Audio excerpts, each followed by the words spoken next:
Shalom, salam sejahtera, sahabat jalan yang lurus. Selamat berjumpa kembali di channel ini. Saya berharap dan selalu berdoa semoga sahabat semua tetap dalam keadaan baik, dalam keadaan sehat, dan pastinya tetap di dalam perlindungan Tuhan.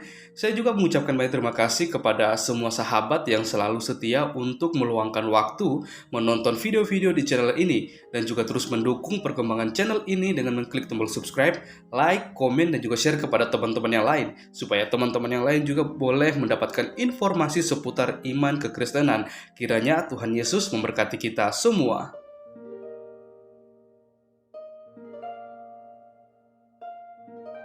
Saudaraku yang terkasih di dalam nama Tuhan Yesus, di kesempatan kali ini kita akan kembali lagi bersama-sama melihat serta menyimak suatu keseruan diskusi atau debat yang sangat menarik di mana teman-teman para apologet Kristen akan berhadapan dengan Ustadz Suma dan kawan-kawannya. Kita akan melihat bagaimana pembahasan mereka kali ini lagi-lagi pastinya akan membahas tentang iman Kristen, ya karena memang Ustadz Suma ini dan kawan-kawannya memang hanya doyan dan tertarik untuk membahas iman kekristenan, karena kalau membahas tentang iman mereka pasti akan kelebakan, mereka akan pasti kepanasan, bahkan mereka pasti akan menghindar, bahkan juga framing untuk kembali lagi membahas tentang iman kekristenan.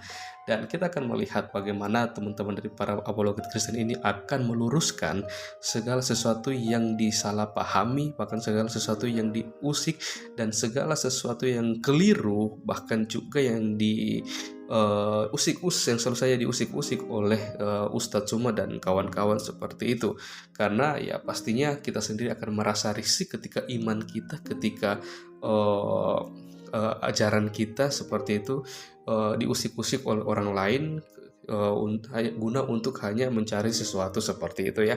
Maka dari itu tanpa berlama-lama, mari langsung saja kita simak videonya. Tuhan Yesus memberkati.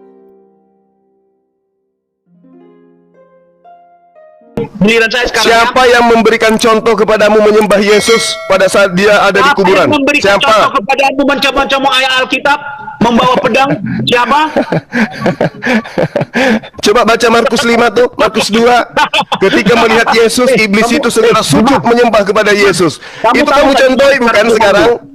Cuma, kamu tahu nggak di mana sekarang Tuhanmu? Jangan-jangan hilang. Kalau Yesus itu sibuk menyembah kepada pencipta langit dan bumi, saya ikut. Kamu ada iblis masuk ke dalam seseorang yang teriak-teriak di kuburan siang dan malam. Begitu melihat Yesus, lari menyembah Yesus. Itu yang kamu contohi kan? Jangan menghina agama orang lain dari kebodohan. Mana saya menghina? Mana saya menghina? Di mana saya menghina? Jadi tunjukkan pada saya. Saya akan nyatakan kamu menghina. Coba Lukas 16 ayat berapa tadi?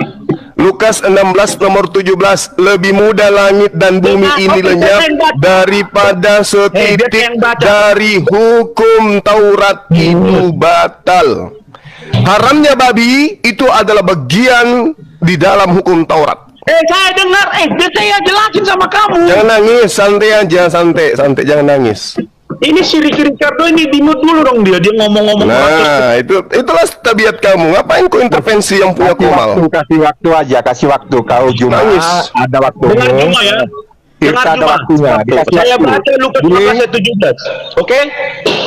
Ya, silakan. Dalam bahasa Inggris saya baca. Kau pintar nggak bahasa Inggris? Saya ngerti, silakan baca aja. Tapi kalau lebih bagus kamu baca original teksnya. Setan, dengerin dulu, lu diam dong. Tuh kan, Ricky, dia ngatain saya setan. Bukan setan. Kamu itu bisa bahasa Inggris, ya? Kamu gunakan aja original teks kita tuh. Pakai bahasa Inggris. Juma tidak ngomong dulu. Biar saya jelasin, Juma, dalam bahasa Inggris. And it is easier for heaven and earth to pass than one title of the law to fail. Bukan Torah, the law. The law, the law itu apa? Itu apa? The law itu apa? Torah dalam bahasa Inggris. Torah itu apa? Torah dalam bahasa Inggrisnya apa? Torah. You know? Dalam bahasa Inggris Torah apa? Hukum-hukum itu bahasa Inggrisnya apa? Torah. mulai nakal kamu ya. Siapa sekarang yang jadi iblisnya? Ayo. Siapa yang sekarang jadi iblisnya? Ayo.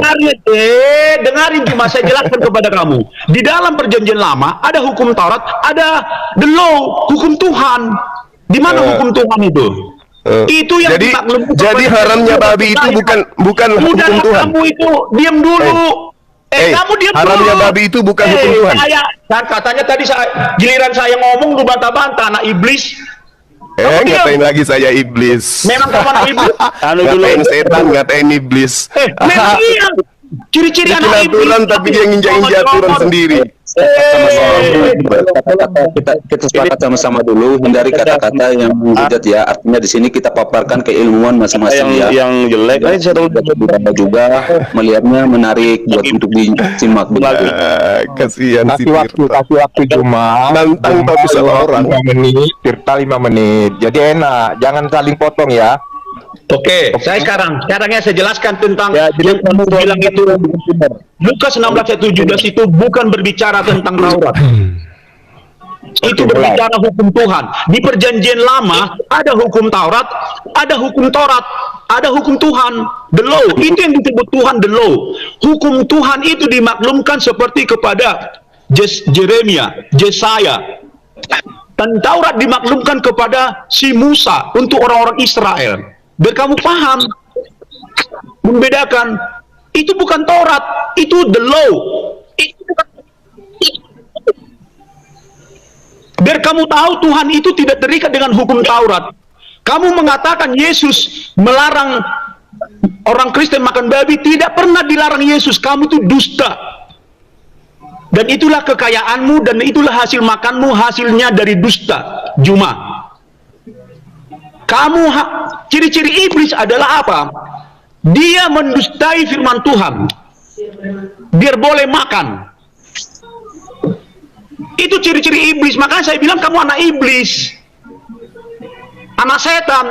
Dan pengikut-pengikutmu suka dengan dusta. Saya tidak suka dengan dusta. Kenapa? Saya tidak suka mengutip-ngutip Al-Quran, karena saya tahu apa itu Al-Quran. Saya hanya melihat perilaku-perilaku Islam seperti kamu. Saya tidak perlu baca Al-Quran. Nek saya bertahu. Tapi kamu tertarik membaca Alkitab. Kenapa kamu nggak jadi murtadin saja? Semua yang kamu bilang itu adalah bohong dan dusta. Semua yang kamu paparkan kepada teman-teman saya dan yang didengarkan pengikutmu dusta. Saya simpulkan dusta. Kamu tidak paham tentang Yesus. Kamu tidak paham tentang Alkitab. Kamu hanya pintar bacot dan comot-comot. Belum 5 menit, kamu diam di situ Juma. Biar saya telanjangi kamu. Tuhanmu aja belum dapat sampai sekarang. Kamu pergi dulu ke Gua Hira sana. Cari Tuhanmu lagi yang ditemui si Muhammad. Jangan-jangan masih di situ dia. Kamu ini mau kau kotori orang dengan ajaran-ajaran palsumu itu. Al-Quranmu itulah kamu baca. Tuhanmu hanya bisa berbahasa Arab, dan kemampuan Tuhanmu hanyalah memberi kitab. Kemampuan Tuhan saya berjalan di atas air, Tuhanmu tidak bisa. Kemampuan Tuhan saya Yesus membangkitkan orang mati, Tuhanmu tidak bisa. 1000 kosong, you know Juma, malu kau mencari koin. Ilmu mau kau tawarkan sama saya, anak Yesus nih, biar kamu tahu. Kenapa saya begini? Kepada iblis, Tuhan Yesus tidak kompromi, dia hardiknya iblis. Malu kau berhadapan dengan saya. Semua isi Alkitab yang kamu kutip dan yang kamu bagikan kepada teman-teman dan yang dibawa ini, yang memberi kamu koin, malu sama kamu. Dusta itu semua. Yesus katakan iblis itu pendusta, pencuri, pembunuh. Itu yang dilakukan teman-temanmu, membunuh karakter, menutup gereja, melarang orang yang beribadah. Makanya saya tak perlu membaca Al-Quran. Saya melihat perilaku Islam. Mereka kehilangan figur kebenaran. Tidak ada figur kebenaran di antara kalian kawan. Siapa kebenaran? Muhammad, dia hanya membawa pedang. Allah tidak pernah nyata. You are fake. You know that? That's enough for me. You are idiot. Juma. Oke, masih ada waktu sekitar 1 menit lagi. Apa cukup itu untuk sekarang? Bahwa Tuhan Yesus tidak pernah mengatakan orang Kristen melarang memakan babi. Itu dusta kamu ya Juma. Dan saya tidak terikat dengan hukum Taurat. I am free like my Jesus free. Oke Bang Tirta, pas waktunya 5 menit. Sekarang kita ke Ustadz Zuma coba. Oke, gini ya. Tirta tadi udah memaparkan tentang Yesus bahwa bahwa Yesus adalah Tuhan dan Juru Selamat menurut Alkitab, dan kemudian Juma juga bisa paparkan bahwa Juma pengikut Yesus menurut versi Al-Quran gitu. Jadi biar adil gitu ya. Jadi biar nggak cumut-cumut ayat Bang Juma. Jadi karena Tirta nggak mau cumut-cumut ayat Al-Quran, Bang Juma juga jangan cumut-cumut ayat Alkitab seperti itu, supaya mungkin ini sama-sama dari keyakinan masing-masing seperti itu. Jadi biar adil. Oke, silakan. Iya. Jadi kelicikan yang terstruktur ya. Itu bukan Taurat. Emang Taurat itu lu pikir hukum siapa? Udah cukup waktu. Sabar yuk, sabar yuk John, sabar. Masih lama, baru ada 3 menit. Udah cukup waktunya, gimana sih lo? Kok jadi kepanasan semua ini? Jadi pemakan babi kok gitu? Bang. Belum saatnya Tuhan datang menghanguskan kamu, belum sabar. Tenang dulu, tenang. Belum saatnya Tuhan datang menghabiskan kamu. Sabar. Penjual dusta. Loh, dalil aku baca dalil kok dibilang pendusta. Memang berat. Tuhan hadapi saya yang berat. Diam, biar saya bantah. Memang berat. Kamu berat hadapi saya. Saya paham Bible, kamu kagak. Ngomong rocos terus. Oke, saya belum habis waktu. Gimana sih? Masih ada waktu saya. Kan John Peter yang melihat waktu. John Peter lagi itu kan sebangsamu, sebangsa setanah airmu. Jadi dalil di dalam Yesaya 66 itu menggambarkan nasib seseorang yang makan babi kelak di hadapan Tuhan itu dihanguskan. Paham? Oke, silakan Anda nangis. Silakan. Diam dulu. Tirta diam dulu, Bang, diam dulu. Saya bilang tadi silakan menjelaskan, tetapi sesuai dengan iman masing-masing, Alkitab masing-masing, seperti itu. Jangan misalnya gini, rumah saya menjelaskan rumah orang menjelaskan rumah saya, nggak bisa, karena yang tahu rumah yang di sebelah ya tuan rumah itu sendiri, nggak bisa. Oh, belum tentu Bang, belum tentu Anda lebih tahu Bible daripada saya. Boleh diuji. Juma harus mengikuti aturan yang Anda hanya berdasarkan imani saja, saya berdasarkan ilmu, itu beda. Kalau Anda tidak berani Juma, lebih baik Anda turun. Kalau Anda tidak berani, Anda berani? Saya datang ke sini karena saya kagak berani. Anda pakai dalil Al-Qur'anmu, jangan bawa kitab Tirta. Kenapa rupanya? Contoh Bang, berani nggak kamu? Bang Juma gitu. Beranilah. Tapi kan sekarang Anda itu di awal tadi kita sudah menjelaskan siapa pengikut Yesus. Nah, ajaran Anda makan babi, Yesus mengharamkan babi. Tuh, makanya kau pakai dalilmu, tunjukkan di dalam ayat Al-Qur'anmu biar enak kita. Jangan kau. Tadi kan saya sudah baca Nabi Isa itu adalah hamba Allah yang datang kepada Bani Israel. Nah, itu kan si Tirta mengatakan itu untukmu. Jadi buat apa dialog kalau begitu? Mending saya di internal Islam kalau gitu. Ini kita lintas agama, Bu. Lintas agama itu datamu harus diuji, kan gitu. Cuma ini hargai dong host saya nih host, tolong ya, hargai. tapi host jangan seenaknya dong. Host seenaknya bikin aturan. Sudah jelas Isa Al-Masih bukan Yesus, tetapi kau ngotot Juma. Kau ngotot, kau memaksakan diri. Makanya aku bilang, yang mengharamkan babi kan Yesus bukan Isa, Bung. Yang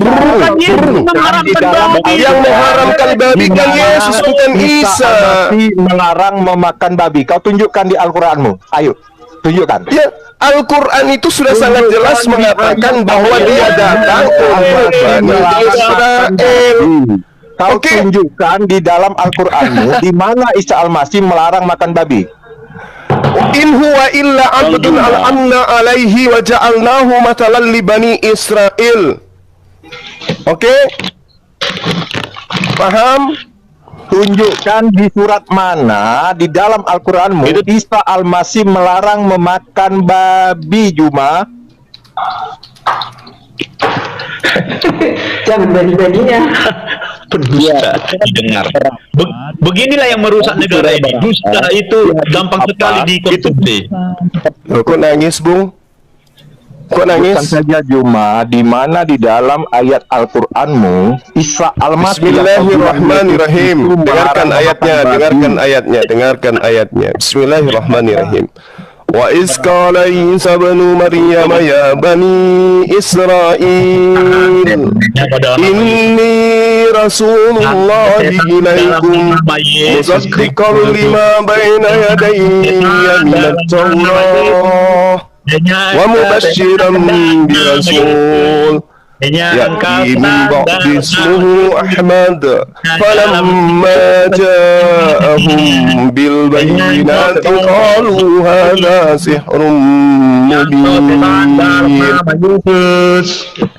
Loh, ada apa sih? Dalam nama Yesus. Loh, ada apa sih? Saya kan diminta dalil, Bung. Anda minta saya bacakan ayat dari Al-Quran. Anda kenapa kesurupan? Bukan, saya disuruh Tuhan mengusir setan. Saya disuruh Tuhan mengusir setan. Kenapa kau yang sewot? Saya diperintahkan Yesus mengusir setan. Di mana dalilnya tuh? Di mana dalilnya? Markus 16 ayat 17. Ini katakan orang yang percaya dalam nama aku, mereka akan mengusir setan. Ya, baik. Makasih. Bu, kalau diskusi kita seperti ini tidak jadi berkat.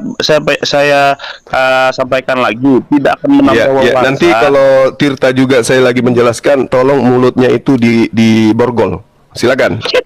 Nah, dengerin saya baca Matius 7:21. Bukan setiap orang yang berseru-seru Tuhan Tuhan akan masuk dalam kerajaan sorga, melainkan dia yang melakukan kehendak Bapakku yang di sorga.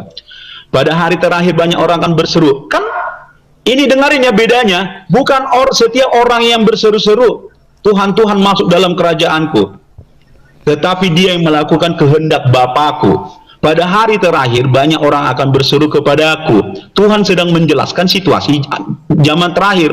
Tuhan, bukankah kami bernubuat namamu, demi namamu? Itu pernyataan orang, bukan pernyataan Yesus. Ya, Yesus sedang menggambarkan suasana akhir zaman nanti, oke? Tidak ada di sana kata Tuhan Yesus katakan yang pengusir setan tidak masuk surga, oke? Jadi kedangkalan otakmu akan saya perluas lagi.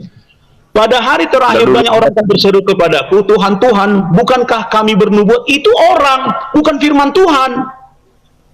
Ya, jadi kedangkalan otakmu dan pengikut-pengikutmu seperti kamu, rusak negara ini jadinya. Bukankah kami bernubuat demi namamu dan mengusir setan demi namamu? Itu bukan Tuhan yang bilang. Tuhan sedang menggambarkan di masa zaman akhir nanti. Jadi Tuhan tidak melarang, Yesus tidak melarang mengusir setan.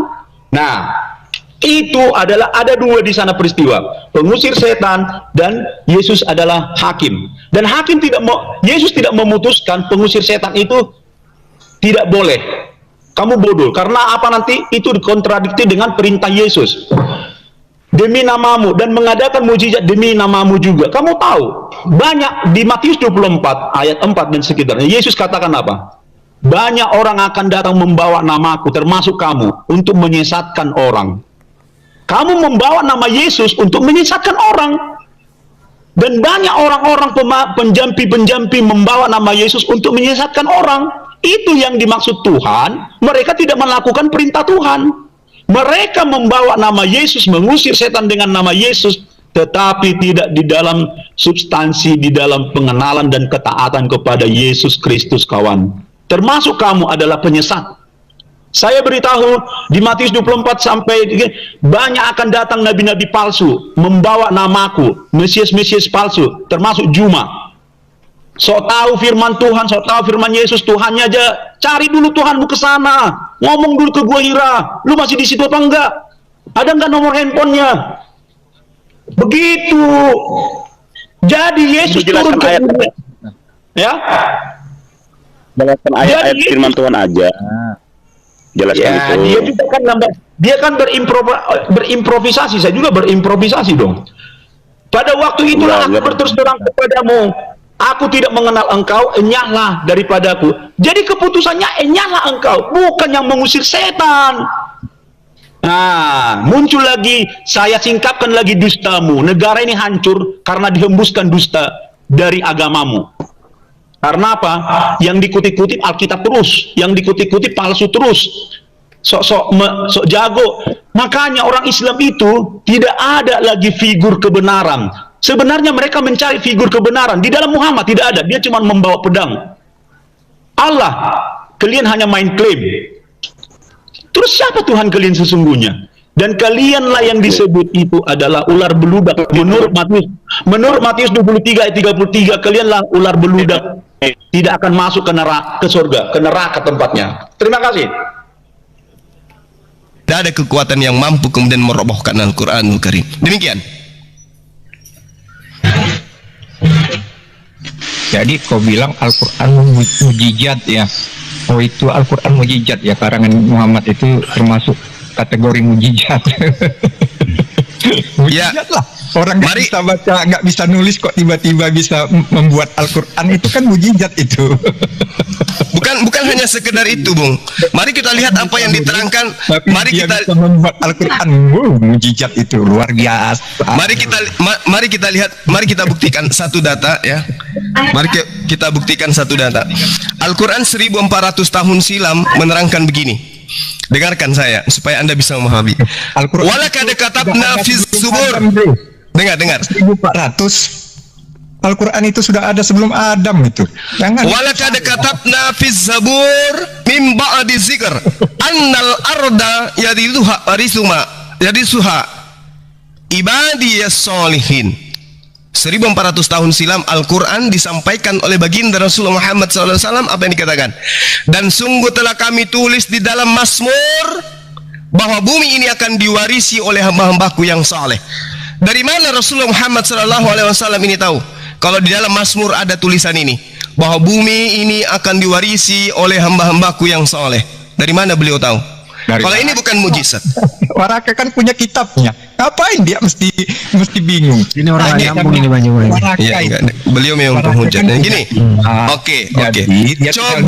Coba kamu tunjukkan kepada saya bukti bahwa Rasulullah Muhammad SAW itu sebelum menyampaikan wahyu Al-Quranul Karim itu terlebih dahulu belajar tentang Mazmur kepada seorang yang bernama Waraka. Tunjukkan kepada saya. Saya berhenti jadi apologet kalau Anda bisa buktikan. Ya jelas di Fusilat 41 ayat 3 itu sudah dijelaskan saat baca. Fusilat ayat berapa? Fusilat 41 ayat 1. Hamim. Arti terus Hamim tahu nggak kau arti Hamim? Kenapa? Saya nggak tahu. Iya, karena hanya Allah yang tahu. Ya. Hanya Allah yang tahu. Hamim itu bersumber dari Alkitab. Dari kitab sebelumnya. Kemudian apa itu? Ayat tunggu. Kalau Anda mengatakan dari kitab sebelumnya, itu di mana tertulis Hamim di kitab sebelumnya? Hamim itu artinya bersumber dari kitab sebelumnya. Jangan kau. Dari mana Anda bisa tahu? Dari mana? Coba. Huruf H itu dengan tanda kasrah, fathah, dengan mim dan fathah, kasrah, itu dari mana Anda sampaikan bahwa itu artinya adalah kitab sebelumnya? Coba. Dudukkan perkara sesuai dengan kaidah bahasa. Nabi. Jadi apa? Saya tahu, saya kan nabi. Ya enggak, jelaskan kepada saya. Jelaskan kepada saya. Nabi. Saya bukan nabi. Anda nabi kan? Nah. Anda nabi kan? Iya. Oke. Sebagaimana nabi bisa kemudian menjelaskan ini berdasarkan disiplin ilmu nahwu sharaf. Silakan. Ya enggak ada disiplin ilmu di sini. Kalau Tuhan sudah memberikan izin kepada saya dengan penglihatan saya potong sebentar Bang Juma ya. Saya rasa cuma ngadepin orang seperti ini Bang Juma. Mending ganti ini aja lagi mabuk kecubung. Jadi kita ditulis dalam bahasa Arab untuk kaum yang mengetahuinya. Itu sudah ada di ayat 3. Udah. Jelas itu. Yesus menyampaikan firman itu dan semuanya akan menuliskan hal yang sama. Tidak ada perbedaan antara satu sama yang lain. Tapi buktinya antara Markus, Lukas, Matius, mereka memiliki narasi-narasi masing-masing terhadap apa yang mereka tuliskan. Lalu kapan Yesus berbicara kepada mereka? Tidak pernah. Dengan demikian tertolak. Makanya mereka mati secara mengenaskan semuanya. Karena mereka jangankan menerima dari Tuhan pencipta langit dan bumi, menerima dari Yesus pun tidak. Demikian. Ya, oke. Jadi saya tegaskan sekali lagi ya kawan-kawan bahwa memang tidak ada satupun kriteria Nabi di dalam Bible itu terpenuhi pada Muhammad. Walaupun tadi cuma dari awal menjelaskan panjang lebar tentang dalil-dalil dalam Bible, tapi satupun dalilnya tidak terpenuhi oleh Muhammad. Dan bagaimana saya menunjukkan Ulangan 18 ayat 20 tentang Nabi palsu itu. Bang Suma perlu ketahui itu bahasa Indonesianya jelas sekali loh ya. Seorang, kalau kita berbicara tentang seorang, maka itu berbicara tentang orang yang tunggal, satu orang gitu loh, bukan banyak. Sedangkan tadi Bang Suma itu menjelaskan para rasul, Paulus, Lukas dan sebagainya. Itu jamak orangnya itu loh. Yang mana sih kalau mereka mati semuanya secara tragis kecuali Yohanes penulis kitab, murid Yesus. Itu tidak ada kolerasinya dengan Ulangan 18 karena di situ dikatakan tunggal, orang yang tunggal. Nah, di dalam nubuatan pertama itu ada seorang nabi yang datang. Setelah nabi itu datang, barulah nabi kedua ini datang. Dia mengucapkan firman yang tidak diucapkan oleh Tuhan dan yang membawa nama ilah lain. Ingat ya, dia membawa nama Tuhan lain. Ini tidak tergenapi oleh murid-murid Yesus. Paulus itu tidak pernah ngaku sebagai nabi. Dalam kitab kisah para rasul, orang yang menyangka bahwa mereka nabi, orang-orang yang tidak tahu siapa itu Paulus, siapa itu murid-murid Yesus, kemudian mereka bahkan menganggap sebagai apa? Sebagai dewa, bukan cuma sebagai nabi. Mereka menganggap bahwa mereka para rasul adalah dewa, padahal enggak. Nabi saja bukan, apalagi dewa.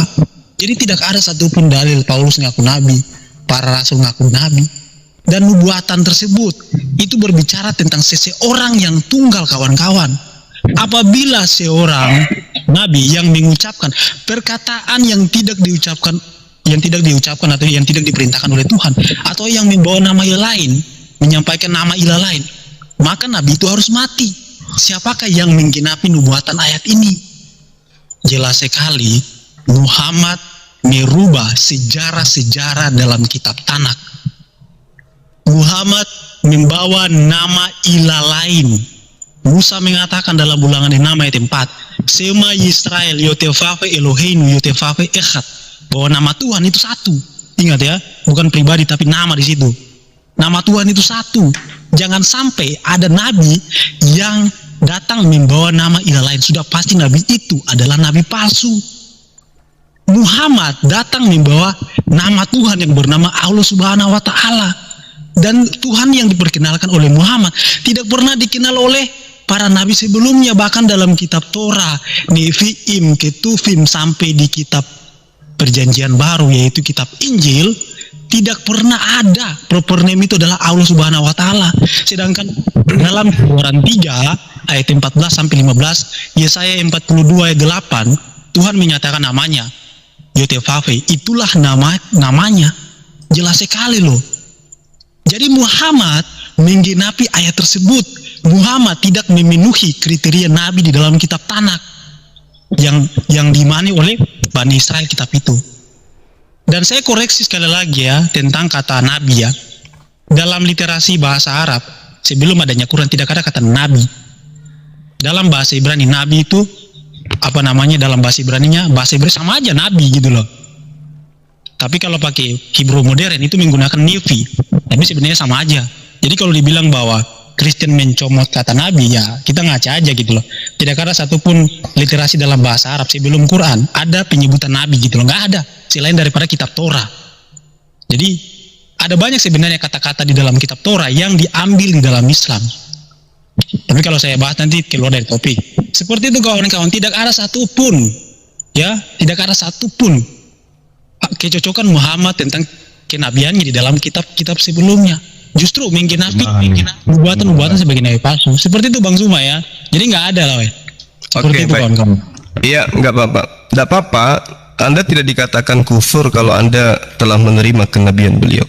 Jadi gini, ketika Anda mengatakan ilah lain, ya, keturunan Abraham itu memiliki 3 bahasa, Ibrani, Aram, dan Arab. Di dalam kitab Anda terjemahannya pun sangat jelas. Aku akan menjadi Tuhan keturunanmu secara turun-temurun. Anda nggak bisa merubah itu. Nggak bisa merubah. Aku akan mengambil perjanjian dan aku akan menjadi Tuhanmu, wahai Abraham, Tuhan anak-anakmu, Tuhan keturunanmu secara turun-temurun. Anda siapa? Allah sudah menyatakan diri kepada Abraham untuk menjadi Tuhan, untuk menjadi sembahan keturunan Abraham. Nggak bisa Anda ganggu-gugat itu. Lalu kemudian Anda mengatakan, teman, di dalam ayat yang saya katakan bahwasanya Al-Quran menerangkan bahwa di dalam Al-Quran Mazmur menuliskan alam semesta ini itu diberikan kepada orang-orang yang soleh. Dari mana Rasulullah Muhammad SAW itu tahu? Dari mana beliau tahu bahwasanya alam semesta ini, bumi ini itu diwariskan kepada orang-orang yang soleh? Dari mana beliau tahu? Ternyata itu betul-betul tertulis di dalam kitab Mazmur. Dari mana beliau tahu kalau itu pernah tertulis dalam kitab Mazmur? Sementara beliau tidak pernah mempelajari kitab Mazmur, tidak pernah belajar tentang kitab teman-teman Yahudi. Tapi dia tahu bahwasanya Al-Quran mengatakan bumi ini diwariskan kepada orang-orang yang saleh. Ini bukti bahwa Al-Quran itu adalah firman Tuhan yang disimpan di dalam mulutnya Rasulullah, sehingga apa yang disampaikan oleh Rasulullah semuanya adalah kebenaran. Nah, sekarang kalau kita tanya, mana firman Tuhan yang disimpan di dalam mulutnya Musa, di dalam mulutnya Paulus, di dalam mulutnya Lukas, di dalam mulutnya Markus, di dalam mulutnya Yohanes? Mana firman Tuhan yang ditaruh itu? Dengan cara apa Tuhan datang menyatakan diri kepada mereka? Artinya, betul, ayat dari Ulangan 18, nomor 18, nomor 19, nomor 20 itu digenapi oleh nabi palsu. Yang 18-nya digenapi oleh nabi yang asli, yaitu yang membawa Al-Quranul Karim. Sementara yang 20 itu menggenapi nabi palsu, yang itu membawa karangan-karangan yang diwartakan tanpa dasar jelas dari mana mereka dapat sumbernya. Demikian. Iya, oke ya kawan-kawan ya. Jadi gini, tanggapan Suma ini justru dia tidak bisa membantah bahwa ternyata Tuhan yang disembah oleh Bani Israel itu berbeda dengan Tuhan yang disembah oleh umat Islam. Kalau soal penjelasanmu yang mengenai El-Olam, Elohim, Adonai, Hasem, saya nggak membahas generic name. Yang saya bahas ini adalah proper name, yang dimana Muhammad itu mengajarkan proper name yang berbeda dengan proper name yang diajarkan oleh Musa. Jadi jelas sekali loh penggenapannya gitu loh. Kalau kau bilang sama, seharusnya namanya berbeda. Yang bilang bahwa nama Tuhan itu Echad, itu bukan saya loh. Ulangan 6 ayat 4, perkataan Musa itu bahwa Sema Yisrael, Yutefave Eloheinu Yutefave Echad. Nama Tuhan itu satu. Ketika bangsa Israel keluar dari perbudakan Mesir, Musa selalu berpesan kepada mereka bahwa Tuhan yang tidak benar bukan hanya dikenal dari oknumnya atau substansi yang disembah, enggak, tapi dikenal dari nama dan juga substansinya. Kalau namanya berbeda sudah pasti Tuhannya juga berbeda. Enggak mungkin namanya berbeda tapi oknumnya sama, enggak mungkin, mustahil. Kita berbicara proper name di sini, Bang. Yesaya 42 ayat 8 itu jelas sekali loh ya. Tuhan menyatakan namanya. Proper name. Demian sudah baca Alkitab orang Arab belum, Demian? Sebentar dulu bro, ini waktu saya. Di situ Allah loh. Enggak, maksudnya biar Demian enggak salah paham. Satu ngomongnya. Kan tadi Bang Suma ngomong saya supaya gini loh, supaya ada datanya. Nanti aja Bang, nanti aja, saya nggak debat dengan Anda soalnya. Coba tunjukin data bahwa nama Tuhan itu cuman satu datanya. Loh, saya pakai data Ulangan 6 ayat 4. Itu kan datanya. Udah, ini Ulangan 6 ayat 4 di Arab itu apa? Itu terjemahan, Bang. Kalau dalam terjemahan gereja Koptik itu tidak menggunakan kata Allah. Dalam terjemahan Yahudi ke dalam bahasa Arab, mereka menerjemahkan seluruh kata Elohim dan kata Adonai diterjemahkan menjadi Allah. Berarti Elai salah ya, Demian? Elai salah ya? Berarti Elai salah begitu menerjemahkan. Ini diskusi saya sama siapa sih? Kok terguncang ya gitu loh? Enggak, biar datanya kita jelas. Loh, saya nggak ngomong bahasa Arab, saya ngomong kitab saya dalam bahasa Ibrani. Kenapa harus terguncang? Kamu bikin klaim tidak ada nama Allah itu kan? Buka Ulangan 6 ayat 4. Buka Ulangan. Kamu kan bikin klaim. bikin klaim bahwa Allah itu bukan, tidak ada itu dalam ini. Nah, Kristen Arab pakai bahasa apa itu? Proper name loh Pak, proper name. Iya, YHWH mereka pakai Allah. Proper name. Ada nggak literasi proper name yang terjemahkan proper name? Buka kamus Al-Muqaddas coba. Buka, silakan dibuka. Loh, Anda yang mau baca kan? Anda buka coba. Loh, siapa yang bawa bahasa Arab? Kau yang bawa bahasa Arab, kenapa saya harus tunjukin? Nah, kamu kan bikin klaim tadi, penonton dengar semua ini. Saya cuma kenapa kalian terguncang? Tidak, saya cuma mau memperjelas supaya penonton juga jelas gitu. Ini bukan ya udah asumsi, nanti aja, ini gitu. waktu saya, jangan terguncang. Kita enggak terguncang, kita mau edukasi penonton nih. Loh, saya juga edukasi, saya pakai data di sini, Pak. Nah, yang mana yang benar nih, orang Arab apa lu? Kristen Arab apa Kristen Indonesia nih? Benar adalah kitab saya. Oh ya udah, kalau itu biar penonton jelas gitu. Berarti Kristen Arab salah gitu ya. Lanjutkan, jangan terguncang. Oke, lanjut. Ya, jadi saya tambahkan dalilnya biar kalian bisa ngerti ya. 1 Tawarik 16 ayat 26. Ilah-ilah bangsa lain itu adalah berhala. Yang ngomong bukan saya, tapi kitab saya loh ya.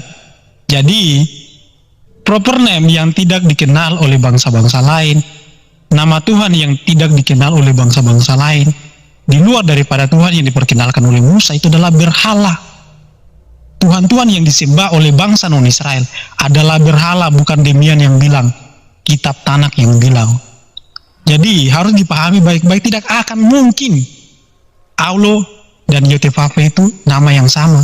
Tidak ada satupun orang Yahudi yang mengklaim bahwa nama proper name itu sama. Nggak ada. Saya udah buka banyak literasi Yahudi dari Sandiagau dan sebagainya. Itu tidak akan mungkin sama, kawan-kawan. Bang Suma tadi menyinggung soal perjanjian Abraham dengan anak keturunannya. Yang disebut sebagai keturunan Abraham, Ismail.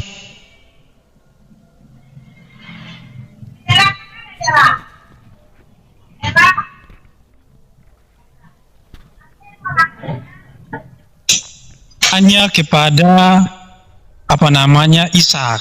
Ismail disebutkan sebagai keturunan hamba. Ingat ya baik-baik ya. Kejadian 21 ayat 12. Tetapi Elohim berfirman kepada Abraham, janganlah sebal hatimu karena hal anak dan budakmu itu dalam segala perkara yang dikatakan Sarah kepadamu. Haruslah engkau mendengarkannya, sebab yang akan disebut keturunanmu ialah yang berasal dari Ishak. Ingat ya, yang disebut keturunanmu ialah yang berasal dari Ishak. Anak perjanjian itu yang sunat pada hari yang ke-8 dan yang akan menderita selama 400 tahun di Mesir. Kejadian 17 ayat 6 sampai 12. Jadi kalau kita berbicara masalah anak perjanjian dan juga keturunan Abraham, kita berbicara tentang Ishak, bukan Ismail. Ismail disebut sebagai keturunan hamba dalam Kejadian 21. Ismail disebut sebagai keturunan hamba, bukan keturunan Abraham. Tapi kalau disebut sebagai anak Abraham, nama bapaknya Ismail siapa dengan nama orang tuanya Ismail? Dan Ishak sama-sama disebut sebagai. Enggak, saya tanya lu dulu sebentar doang, aku mau pergi. Nama orang tuanya Ismail siapa? Iya, maksud gue bukan Bang, maksudnya. Enggak, gue dulu jawab aja, nama orang tuanya Ismail siapa? Nama orang tuanya Ishak siapa? Enggak, saya minta doang, nama bapaknya Ismail di Bibelmu siapa? Nama bapaknya Ishak di Bibelmu siapa? Saya berbicara keturunan menurut pandangan. Iya, saya minta doang, lu jawab dulu nama bapaknya Ismail siapa? Siapa nama bapaknya Ismail? Itu doang saya kok tanya, gimana sih lu? Jawablah. Pak. Oke. Siapa? Abraham. Udah, Abraham. Ishak, nama orang tuanya Ishak siapa? Abraham juga. Ishak sama Ismail bersaudara nggak? Bersaudara. Iya, oke, pinter. Lanjut. Oke, lanjut ya Bang ya. Jangan kritisi dulu. Ini waktu saya Bang, biar kawan-kawan bisa tercerahkan gitu loh. Ini penontonnya banyak sekali soal ini. Jadi gini kawan-kawan, yang disebut sebagai keturunan Abraham itu hanyalah yang berasal dari Ishak. Makanya kan Tuhan berkata, aku kan menjadi Elohimmu. Ketika Musa keluar dari tanah Mesir, dia berkata, masuklah ke tanah perjanjian yang Tuhan janjikan kepadamu. Jadi tanah perjanjian itu ketika mereka masuk, Tuhan menjadi Elohim mereka, sedangkan keturunan Ismail itu penyembah berhala. Dalam Mazmur 83, keturunan Ismail itu mau memusnahkan bangsa Israel dan melawan Daud, kawan-kawan. 1 Tawarik 16 ayat 26. Ilah-ilah bangsa lain itu adalah berhala. Jelas sekali ayatnya bahwa keturunan Ismail itu menyembah berhala. Kita bisa melihat silsilahnya ya. Abraham memperanakan Ishak dan Yakub. Ishak dan Yakub, bukan Ishak dan Yakub. Ishak dan Ismail ya kawan-kawan ya. Dari Ishak ini lahirlah Yakub. Setelah Yakub lahirnya 12 orang anak, salah satunya Yusuf. Setelah Yusuf lahirlah Musa. Jadi Ishak menyembah Yesus begitu. Sebentar. Setelah Musa datangnya Yosua, lahirlah Yosua. Setelah Yosua Samuel, setelah Samuel Daud, setelah Daud Salomo dan juga nabi-nabi yang lain. Dari mereka semua ada yang nyembah Yesus enggak? Dari Ismail siapa? Siapa yang menuntun? Kan katanya Ismail menyembah berhala. Berarti yang lain nyembah Yesus gitu. Tadi Bang Suma ngomong saya nggak potong. Kok saya ngomong dipotong ya? Enggak, biar penonton jelas gitu. Nggak bisa dong, tadi aja nggak adil. Apakah mereka nyembah Yesus gitu? Biar jelas penonton. Tadi kan Bang Suma ngomong saya nggak potong. Kenapa saya ngomong dipotong, bro? Nggak, nanya aja biar penjelasan ke penonton. Loh, ini waktu saya nanti aja berkota tanggapi. Kan satu-satu. Oh ya, monggo. Nanti dijelasin ya, mereka menyembah siapa. Ya, jadi selama ribuan tahun itu keturunan Ismail itu mereka nyembah siapa itu? Selama ribuan tahun. Kalau kita hidup dari zaman Musa ke zaman Muhammad saja, itu 2100 tahun, apalagi ke zaman Abraham. Selama ribuan tahun itu keturunan Ismail itu nyembah siapa? Maka jelaslah apa yang disampaikan di dalam Alkitab dalam 1 Tawarik 16 ayat 26 bahwa ilah-ilah bangsa lain itu adalah berhala. Itu jelas sekali kawan-kawan. Jadi dalam Bible, di dalam kitab Tanakh, yang pertama saya tegaskan sekali lagi, Muhammad tidak sesuai kriteria nabi dan Muhammad menggenapi nubuatan Nabi Musa tentang nabi palsu yang membawa nama ilah lain. Sekarang saya masuk kepada poin Bang Suma yang ketiga, mengenai tentang roh kebenaran. Roh kebenaran itu yang diklaim sebagai Muhammad itu dijanjikan kepada murid-murid Yesus. Coba dibaca ayatnya baik-baik. Apabila roh kebenaran itu datang kepadamu, dia akan menyampaikan segala sesuatu tentang Yesus. Kepadamu itu kepada murid-murid Yesus. Kalau dibilang roh kebenaran itu Muhammad, berarti murid-murid Yesus sudah jadi rangka, sudah jadi tulang-tulang, menunggu 600 tahun kemudian. Yesus janji kepada murid-muridnya, kok datangnya 600 tahun kemudian gitu loh. Ini nggak masuk logika kawan-kawan. Ingat ya. Dan juga Ulangan 18 ayat 20 yang tadi Bang Suma kutip, bahasa Indonesianya sangat jelas sekali loh. Seorang nabi, kalau berbicara seorang nabi itu berbicara tentang kalimat kata yang tunggal, bukan jamak. Harus dipahami baik-baik. Dan dalam Ulangan 18 ayat 18 sama sekali tidak menggenapi Muhammad sebagai seorang nabi. Yang menggenapi Ulangan 18 ayat 18 adalah Yesus. Contoh, Yesus lahir ada pembunuhan, bayi-bayi. Musa lahir ada pembunuhan, bayi-bayi. Musa dicobai di padang gurun. Musa berpuasa 40 hari di padang gurun. Yesus dicobai di padang gurun. Yesus berpuasa di padang gurun selama 40 hari juga. Musa datang menyelamatkan bangsa Israel keluar dari tanah Mesir. Yesus datang menyelamatkan menyelamatkan dosa-dosa manusia. Musa menerima hukum Taurat, Yesus menerima hukum kasih karunia. Yohanes 1 ayat 17. Masih banyak sekali. Tapi kalau saya sebutkan itu tidak mungkin waktu kita bakal sampai gitu loh. Jadi yang menggenapi nubuatan itu adalah Yesus. Dalam Kisah Para Rasul 3, Rasul Petrus mengatakan bahwa ayat itu kepada Yesus Kristus. Jadi Yesus Kristus itu adalah imam, dia adalah nevi, dia adalah kohen, dia adalah rabi dan sebagainya. Gelar-gelar itu disematkan kepada Yesus Kristus bahwa dia adalah nevi yang sempurna, imam yang sempurna, rabi yang sempurna. Tidak ada yang sempurna lebih daripada dia.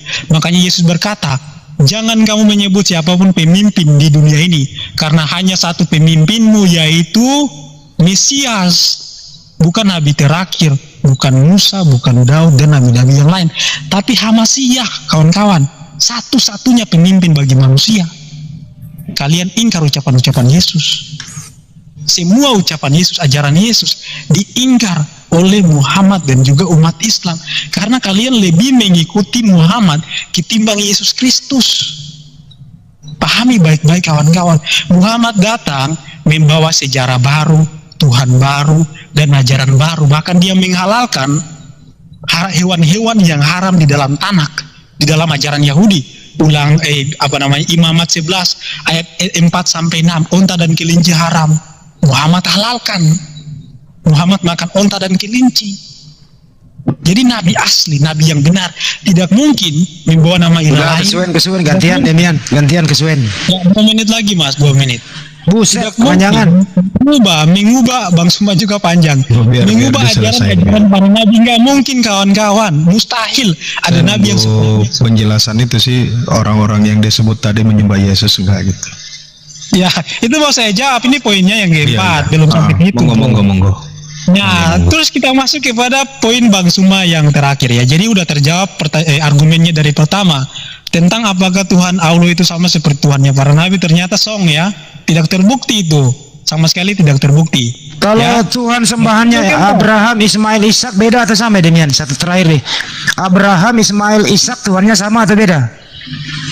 Tuhannya Abraham, Ismail, Ishak beda atau sama? Nah, kalau Tuhan mereka dalam tanak dikatakan adalah Yotevave, jadi sama. Sama. Jadi Ishak juga sembahannya sama dengan ayahnya ya? Iya dong, semuanya. Oke, baik. Apakah ketiga orang ini menyembah Yesus? Kecuali Muhammad ya. Apakah ketiga orang ini menyembah Yesus? Iya dong, jelas. Buset, menyembah Yesus Abraham. Lanjut. Nanti Bang Juma terangin itu.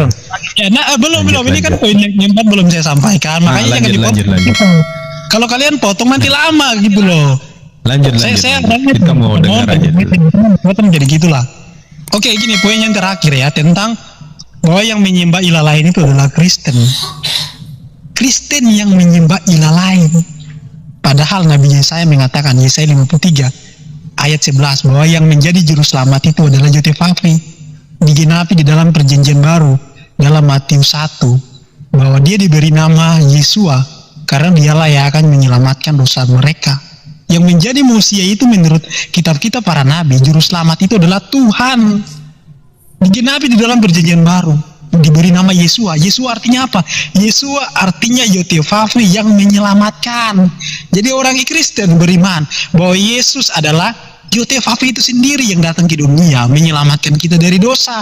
Makanya dalam Yohanes 14 ayat 7-10 Yesus mengatakan, sekiranya kamu mengenal aku, pasti kamu juga mengenal Bapakku.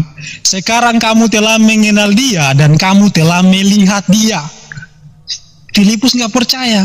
Filipus nanya lagi, apa jawab Yesus ayat ke-10? Tidak percayakah engkau bahwa aku di dalam Bapa dan Bapa di dalam aku? Apa yang aku katakan kepadamu tidak kukatakan dari diriku sendiri, tetapi juga Bapa yang diam di dalam aku. Dialah yang melakukan pekerjaannya. Bahwa dia adalah sang firman, dan firman itu adalah Elohim itu sendiri, Tuhan itu sendiri. Jadi kami di sini tidak menyembah ilah lain. Para nabi sudah menubuatkan bahwa Mesias itu adalah El Gibor, Elohim yang perkasa. Dikatakan bahwa dia adalah Bapa yang kekal, Raja damai. Jadi kami mengimani apa yang telah ada dan sudah dinubuatkan oleh para nabi. Kami tidak mengimani ilah lain. Para nabi menyampaikan Mesias itu Tuhan. Kami mengimani itu, sedangkan kalian mengimani apa yang bukan berasal dari para nabi, tapi apa yang berasal dari Muhammad. Makanya kalian menyembah ilah lain. Kalau kami menyembah Yotevave yang menyelamatkan kami, sedangkan kalian menyembah ilah lain. Jelas sekali kawan-kawan. Jadi bertobatlah sebelum terlambat. Jangan sampai kalian masuk ke dalam neraka. Yesus bukan. Yotevave sama dengan Tuhan, dan nama Tuhan itu adalah Allah yang maha suci lagi maha tinggi. Makanya dia mengatakan, aku menyatakan diri kepada Abraham, Ishak dan Yakub, tapi aku belum menyatakan namaku kepada mereka. Makanya orang Kristen sekarang kalau ditanya siapa nama Tuhannya Israel, Yesus. Kan lucu, menggelikan.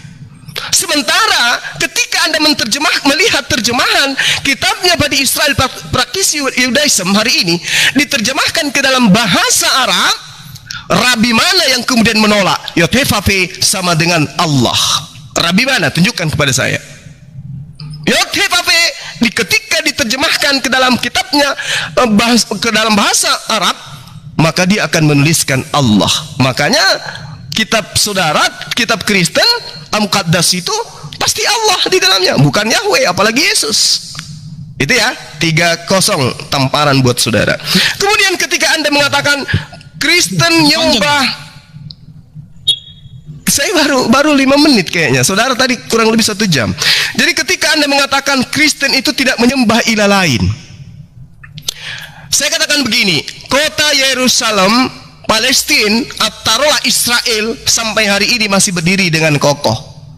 Tuhan mereka masih ada. Mereka masih menyebut dengan Tuhan mereka itu adalah siapa? Yod-Heh-Vav-He, yang kemudian mereka sebut dengan Hasem, bukan Yesus.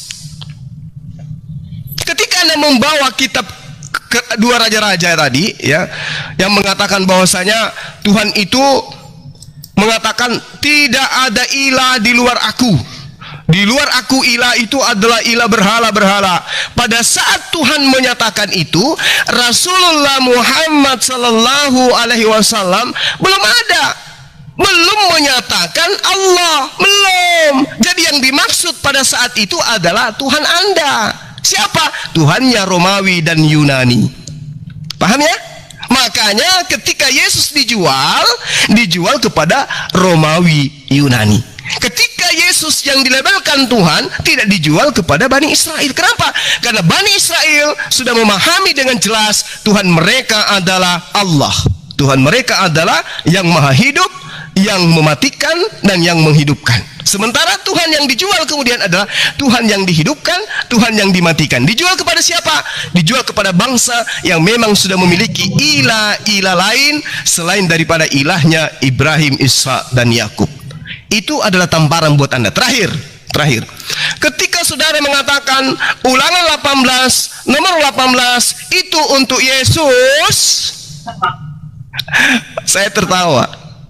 Artinya itu nggak ada korelasi dengan Islam. Mau dia Yesus, mau dia Rasulullah Muhammad SAW, nggak peduli kami. Nggak peduli, nggak ada urusan. Loh, kami tidak mengimani kitab Anda sebagai firman Tuhan kok. Dan yang kedua, kami menabikan Rasulullah Muhammad SAW bukan berdasarkan kitab kalian kok. Tetapi yang Anda harus sadari di sini, ketika Anda mengatakan Ulangan 18 nomor 18 itu untuk Yesus, maka dengan kata lain Anda mengatakan nabi palsu itu adalah Lukas, Markus, Matius, Yohanes dan Paulus. 5 orang ini adalah nabi palsu karena ternyata Ulangan 18 nomor 18 untuk Yesus, bukan untuk penulis-penulis kitab saudara. Berkaitan dengan Al-Quran, saya tantang Anda buktikan Al-Quran itu bukan firman Tuhan. Tapi kalau kitab 5 orang ini, saya bisa buktikan dalam 1 detik, hitungan detik, saya bisa buktikan bahwa kitab mereka itu bukan firman Tuhan.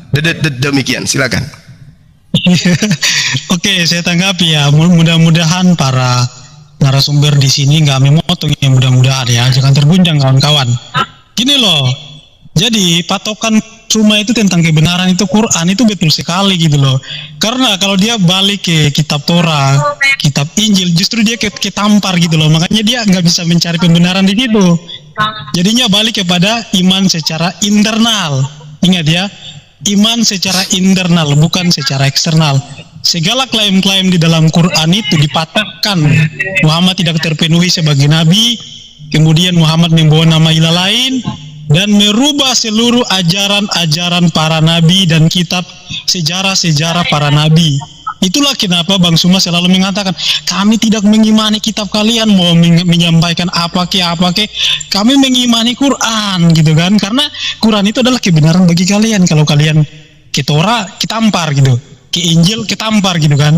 Jadi balik lagi kepada kebenaran secara internal. Itu yang pertama. Saya tanggapi ya pernyataan Bang Suma. Bang Suma dengan jelas mengutip kitab Yesaya bahwa yang menyelamatkan itu adalah Tuhan. Bang Suma tadi kutip loh kitab Yesaya, dan dia bilang bukan Yesus loh. Yesus itu Mosia kawan-kawan. Ya, dalam Matius 1 ia akan diberikan nama Yesua, Yod-Heh-Vav-He, yang menyelamatkan, karena dialah yang menyelamatkan umatnya dari dosa mereka. Kalau kalimatnya seperti itu, maka Yesus itu siapa? Yesaya mengatakan yang menjadi Mosia bagi dosa-dosa manusia adalah Tuhan.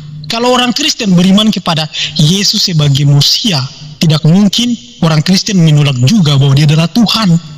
dalam Yesaya 53 ayat 10 dikatakan, apabila ia menyerahkan nyawanya sebagai korban penebus salah, ia melihat keturunannya, usianya akan lanjut. Isa menggenapi nubuatan ini enggak? Isa tidak menggenapi nubuatan ini, karena Muhammad menceritakan Isa yang berbeda dengan Mesias. Isa Al-Masih tidak memenuhi kriteria Mesias yang dijanjikan oleh para nabi.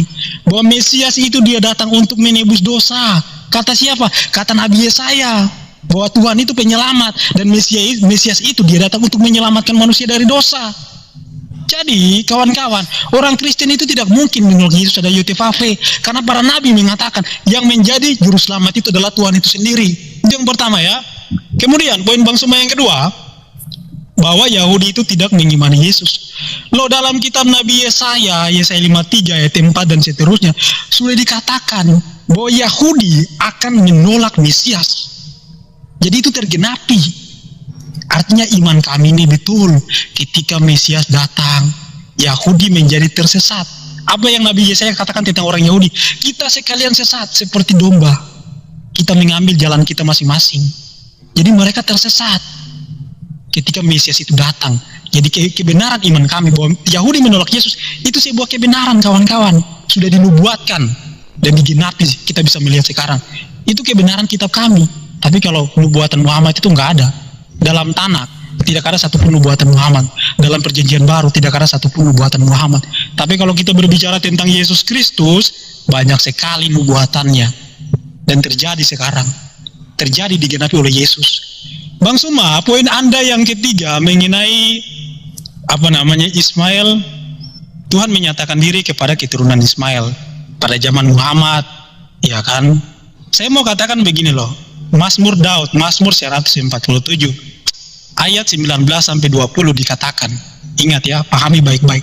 Tuhan tidak menurunkan firman-Nya kepada bangsa-bangsa lain. Ketetapan-ketetapannya, hukum-hukumnya tidak dia turunkan kepada bangsa lain, Bang Suma.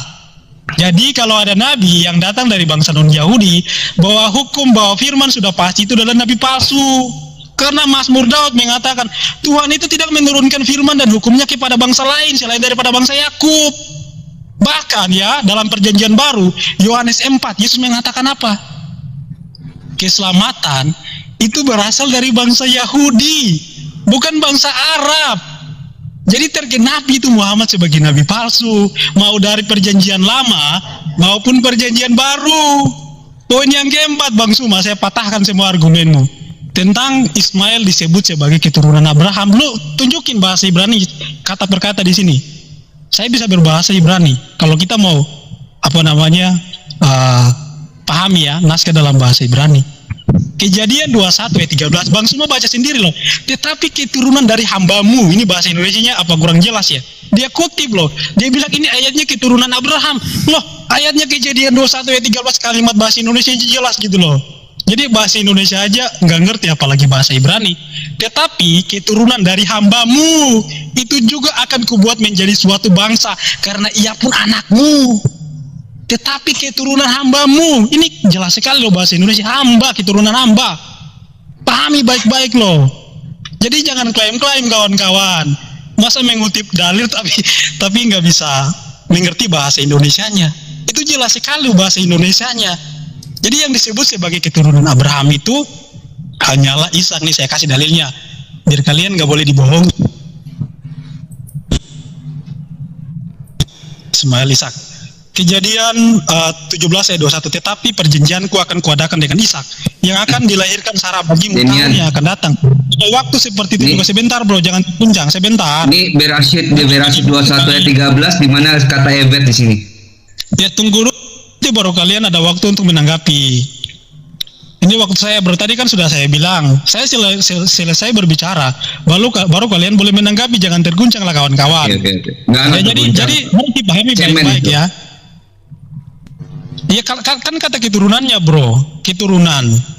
Tapi di situ narasinya jelas. Dibaca aja kalau nggak percaya. Mau dari bahasa Ibrani, bahasa Inggris dan bahasa-bahasa lainnya jelas sekali bahasanya. Yaitu poin yang ketiga ya.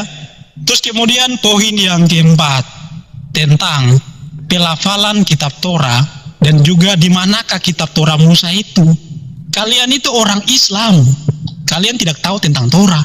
Yang tahu tentang Torah itu adalah bangsa Yahudi. Dalam sejarah Yahudi, Musa itu dia menyampaikan Torah lisan. Kalau lu nggak percaya, kalau saya screen ini nggak bisa screen. Kalau di Zoom saya udah screen buat kau. Dalam Mishnah Torah, dalam apa ya? Dalam Mishnah di situ dijelaskan pelafalan Torah dari zaman Musa sampai di zaman Yesus. Makanya ada Septuaginta di abad ke-3 sebelum Masehi. Torah mana yang mereka terjemahkan Torah lisan sejak zaman Musa itu?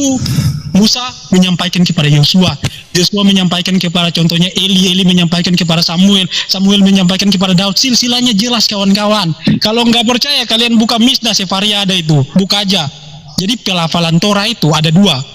Ada Torah lisan dan juga Torah yang ditulis oleh Musa, yaitu 2 loh batu itu, 10 hukum.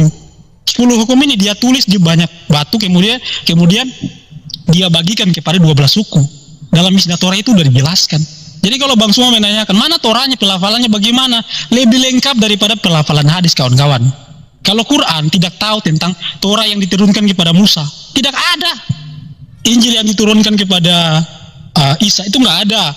Jabur yang diturunkan kepada Daud itu nggak ada silsilah pelafalannya sehingga membenarkan Quran.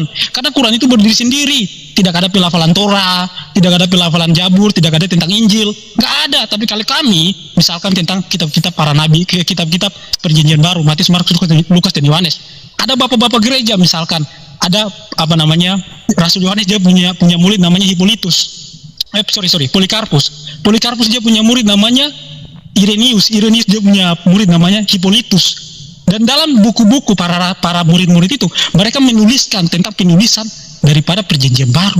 Itu luar biasa, sama seperti Perjanjian Lama.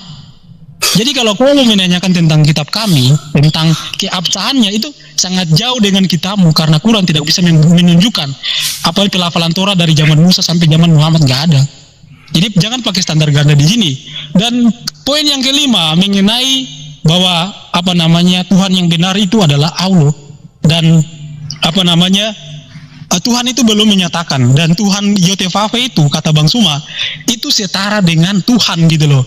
Padahal dia cuma baca terjemahan dalam LAI bahwa Yotevave di dalam bahasa Indonesia ditulis huruf besar semua.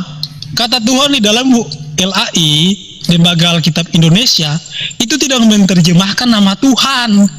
Kata Tuhan huruf besar semua di situ, itu kata ganti dari Adonai. Dalam kamus LAI pun sudah dijelaskan seperti itu. Jadi ada patokannya itu loh. Nah, dalam bahasa Ibraninya jelas bahwa Tuhan belum menyatakan namanya itu secara face to face kepada Abraham, kepada Ishak dan kepada Yakub. Tetapi di zaman Musa barulah dia menyatakan namanya secara face to face, secara berfirman kepada Musa. Jadi dia menyatakan dalam Keluaran 14, 15 sampai 16. Dia menyatakan namanya itu Yotevave, dan itulah sebutannya turun temurun sampai selama-lamanya kawan-kawan. Jadi gak mungkin ada nama Tuhan yang berbeda. Begitu pun Yesaya 43 atau 42 ya kalau saya nggak salah ya. Ayat 8. Ingat baik-baik ya. Aku Yotevave, itulah namaku, Ani Yehova, Ani Yotevave dalam bahasa Ibraninya. Jelas loh, proper name, bukan generic name. Bahasa Ibrani itu loh bro. Jadi kalau kau masih mengatakan bahwa Yotevave itu setara dengan Tuhan, ilah dan sebagainya, itu klaim. Saya pakai bahasa asli, sedangkan kau hanya menjelaskan bahasa Indonesia, hanya menjelaskan terjemahan. Jadi jelas sekali tergenapi seluruh nubuatan di dalam kitab Perjanjian Lama bahwa Muhammad itu yang pertama, saya tegaskan sekali lagi, membawa ilah lain, yang pertama. Yang kedua, membuat ajaran baru. Yang ketiga, merubah sejarah-sejarah para nabi. Seluruh sejarah dari zaman Adam sampai di zaman Yesus Kristus, semuanya dirubah. Adam diciptakan di sorga, Tanakh mengatakan Adam diciptakan di bumi, Injil mengatakan Yesus tidak berbicara waktu lahir, Quran mengatakan Isa bicara waktu lahir, Quran mengatakan Maryam gak punya suami, Injil mengatakan Maria punya suami. Banyak sekali kawan-kawan. Ibrahim ke Arab Saudi, Tanakh mengatakan Ismail dan Hagar tinggalnya di Kades dan Beret, wilayah bagian Mesir.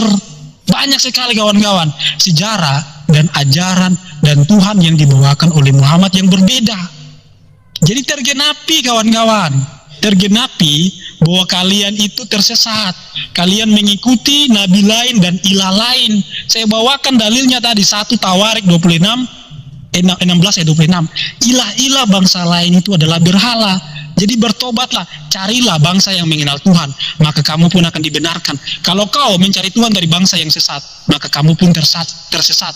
Orang buta tidak bisa menuntun orang buta, sebab keduanya akan masuk ke dalam jurang. Kalau kau punya sahabat buta, kau buta, sama-sama dituntun, masuk jurang kalian. Yesus dan Nabi Daud sudah mengatakan, kebenaran, keselamatan itu hanya berasal dari bangsa Yahudi, bukan bangsa Goyim yang tidak mengenal Tuhan, yang selama ribuan tahun menyembah berhala, yang selama ribuan tahun melawan para nabi, dan juga merebut tanah-tanah para nabi. Kalau Tuhannya sama, tidak mungkin merebut tanah yang dijanjikan oleh Tuhan kepada keturunan Abraham, yaitu Ishak, yang keturunannya diperbudak selama 400 tahun di tanah Mesir. Tidak mungkin kalau Tuhannya sama. Banyak sekali yang bisa kusampaikan kepada kalian, tetapi kita punya waktu yang terbatas. Tapi intinya bahwa kalian harus bertobat kawan-kawan, jangan sampai terlambat. Itu mungkin dari saya tanggapannya. Terima kasih ya. Oke, jadi kita bertobat. Oke, baik saudaraku yang terkasih dalam nama Tuhan Yesus, kita bersama-sama telah melihat serta menyaksikan bagaimana keberlangsungan diskusi atau debat yang sangat menarik. Dan lagi-lagi kita bisa melihat bagaimana teman-teman para apologet Kristen ini mereka sangat luar biasa dipakai Tuhan dengan hikmat Tuhan, sehingga mereka bisa membungkam bahkan mematahkan setiap data dan argumentasi dari seorang Ustadz Tsuma, yang pada akhirnya membuat Ustadz Tsuma sendiri kepanasan. Entah mengapa Ustadz Tsuma harus kepanasan dan emosi ketika data dan argumentasinya itu bisa dipatahkan, karena padahal yang dibahas dalam diskusi itu mengenai iman kekristenan. Mana mungkin seorang Ustadz Tsuma ini yang tidak beriman dan percaya kepada Yesus Kristus terhadap kebenaran firman Tuhan yang ada dalam Alkitab, dia bisa dengan begitu baik untuk membawakan setiap data dan argumentasi berdasarkan dengan iman Kristen itu sendiri. Apalagi kalau kita melihat niatnya untuk berdiskusi, mungkin hanya untuk mengusik, bukan untuk mencari kebenaran, tapi hanya untuk mengotak-atik, bahkan juga mencari kesalahan-kesalahan di dalam Alkitab itu sendiri. Padahal kalau kita melihat ketika Ustadz Tsuma ini berdiskusi ketemu dengan orang yang paham tentang, sungguh-sungguh paham tentang Alkitab, maksudnya bisa mentafsirkan Alkitab dengan baik, tahu fakta historis sebuah penulisan Alkitab atau ayat Alkitab itu sendiri, pasti Ustadz Tsuma ini akan kelabakan. Dan dia pasti akan bersuara besar, bahkan membuat room diskusi menjadi heboh atau rusuh untuk menutupi ketidaktahuannya tentang isi Alkitab, tentang kebenaran firman Tuhan itu sendiri. Hal inilah yang sangat disayangkan ya, ketika niat dari Ustadz Tsuma untuk berdiskusi hanya untuk mengusik iman kekristenan dan juga untuk mencari kesalahan di dalamnya. Akan tetapi ketika membahas tentang imannya, tentang ajarannya, pasti dia akan kepanasan, pasti dia akan mencari cara bagaimana untuk menjebak orang tersebut. Seperti itulah lika-liku dari perjalanan diskusi atau debat jikalau ada Ustadz Tsuma di dalamnya.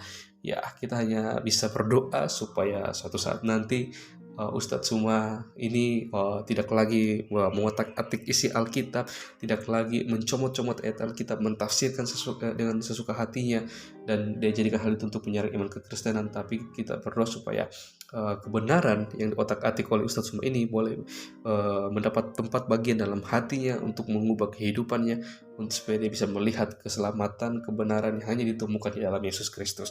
Dan kita berdoa untuk teman-teman para apologet Kristen dimanapun mereka berada, supaya mereka terus dipakai Tuhan, dan juga pelayanan melalui media ini, supaya Tuhan berkati, supaya ketika kebenaran itu disampaikan, kabar sukacita itu diberitakan, banyak orang yang boleh mengenal, bahkan percaya, mengaku melalui mulut dalam hati mereka bahwa Yesus adalah Tuhan dan Juru Selamat dalam kehidupan mereka. Oke teman-teman, mungkin sekian video dari saya di hari ini. Sampai berjumpa di video-video selanjutnya, dan Tuhan Yesus memberkati.